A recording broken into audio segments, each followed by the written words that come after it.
Mesdames et messieurs, bonjour et bienvenue dans ce flash d'information du lundi 16 octobre 2023. Afrique for Change, en partenariat avec le ministère de l'Artisanat, de la Culture, de l'Industrie hôtelière et du Tourisme, ont tenu une conférence de presse le samedi 14 octobre au Mémorial Modibo Keïta en vue d'informer l'opinion publique de la première édition de la grande rentrée des dignitaires traditionnels d'Afrique, GETRA 2023. Le thème retenu est la culture, une passerelle entre le passé, le présent et le futur. Suivons le reportage avec Fodessi Soko.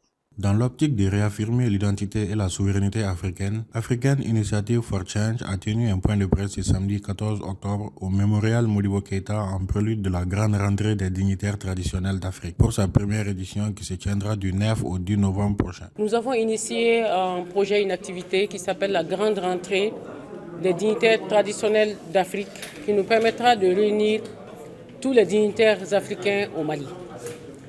Et nous avons mis la date du 9 et 10 novembre en prélude à l'organisation de la Journée nationale des légitimités traditionnelles.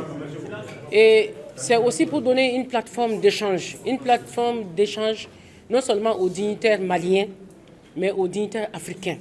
Parce que, qu'on le veuille ou pas, le président de la transition, son Excellence le colonel Assimi Goïta, a fait du Mali l'épicentre de la résistance africaine.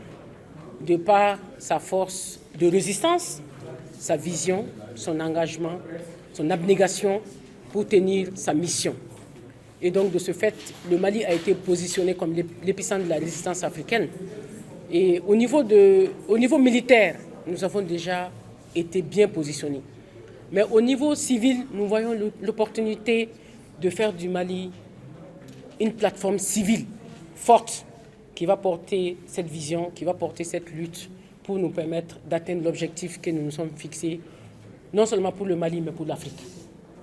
Et aujourd'hui, nous avons l'opportunité de réunir des Africains autour de cela. Les anciennes institutions qui nous gouvernent, comme les structures des Africains et autres, je ne vais pas citer les noms, les Africains ne se reconnaissent plus dans ça. Ils ne se reconnaissent pas parce qu'ils ont le sentiment que ce sont des structures qui ont été pilotées ou commanditées par d'autres. Et aujourd'hui, pour pouvoir participer effectivement à la refondation du Mali, non, j'allais dire de l'Afrique, il s'agit de nous refonder sur nos valeurs endogènes, sur notre africanité, sur notre culture, sur nos ancêtres, sur nos traditions, sur nos rois, sur nos reines, sur nos princes, nos princesses, sur notre dignité. Et cette dignité, quand nous parlons de ça, nous ne pouvons avancer que si nous retournons vers notre histoire, vers notre passé. Et nous avons compris que nous ne pouvons pas amener et faire aboutir cette lutte si nous ne savons pas ce que nous sommes en tant qu'Africains. Si je dois lancer un appel, c'est la mobilisation générale. C'est la mobilisation générale autour de ça. La mobilisation institutionnelle est déjà lancée par l'administration, le gouvernement. Comme je vous ai dit, nous avons rencontré tous les ministres que nous avons rencontrés. Ils sont solidaires avec le projet, ils nous soutiennent. Et le ministère de la Culture est la tête de ce partenariat. Et aussi la mobilisation des dignitaires. Vous avez vu, les dignitaires, ils sont avec nous. Ils comprennent parce qu'ils ont envie d'apporter leur contribution aussi. Et la mobilisation internationale. La mobilisation financière, la mobilisation intellectuelle, la mobilisation des médias, comme ce que vous êtes en train de faire aujourd'hui. Donc c'est toutes ces mobilisations qui nous permettront d'atteindre notre objectif. Cette activité permettra non seulement au Mali de continuer la lutte panafricaine, mais aussi de créer une synergie d'action entre les dignitaires traditionnels du continent. Le gouvernement malien a confirmé vouloir voir la mission de l'ONU quitter le pays d'ici fin décembre, alors que les Nations Unies se sont inquiétées des risques de retard de ce retrait qui exacerbe des tensions dans le nord. Le chef de la diplomatie malienne, M. Abdoulaye Diop, a publié le samedi soir sur les réseaux sociaux une vidéo de propos tenus vendredi lors d'une rencontre avec le corps diplomatique à Bamako. Il a souligné l'importance que le gouvernement attache au respect du calendrier de retrait du 31 décembre 2023.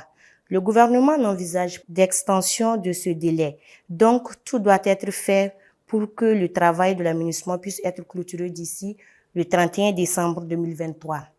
L'ONU aussi avait exprimé samedi sa préoccupation devant l'escalade militaire dans le nord du Mali et les difficultés causées selon elle par la junte au pouvoir au retrait en cours de l'aménagement. Ces entraves sont susceptibles de remettre en question le calendrier de départ des casques bleus. Mesdames et messieurs, c'est la fin de ce flash d'information. Merci de l'avoir suivi et bonne suite de programme sur notre chaîne Sonikara TV 24.